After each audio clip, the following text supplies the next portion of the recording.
Kita awali dengan informasi pertama, Saudara Polda Aceh mengirimkan bantuan kemanusiaan untuk korban bencana lahar dingin di Sumatera Barat.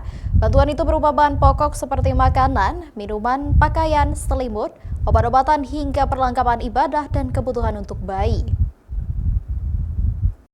Bantuan kebutuhan pokok ini akan disalurkan kepada korban lahar dingin di Sumatera Barat.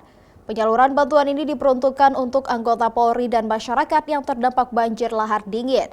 Bantuan ini berasal dari inisiatif yang dikumpulkan oleh personel Polda Aceh, Polres jajaran termasuk Bayangkari. Polda Aceh berharap bantuan kemanusiaan ini berguna bagi korban bencana dan mengurangi beban korban terdampak banjir lahar dingin. Terjadi bencana alam lahar dingin yang disebabkan oleh letusan Gunung Merapi di Sumatera Barat yang terdampak kepada 3 kabupaten, Kabupaten Agam, Bukit Tinggi, dan Tanah Datar.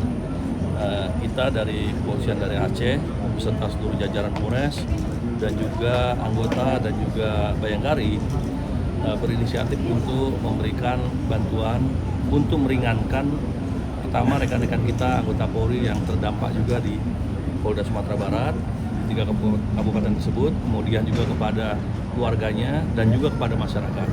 Jadi bantuan ini ditujukan adalah untuk supaya mereka bisa terbantu ringan bebannya dan juga percepatan untuk recovery. Bantuan yang kita kirimkan dalam bentuk kebutuhan pokok seperti sembako dan juga beberapa item-item yang dibutuhkan selama masa ini karena di sana juga sedang hujan, berupa pakaian dan juga selimut, handuk dan sebagainya. Ini adalah inisiatif dari seluruh rekan-rekan yang ada di Kepolisian Aceh. Seperti diketahui, sebagian wilayah di Sumatera Barat dilanda banjir bandang yang disertai lahar dingin.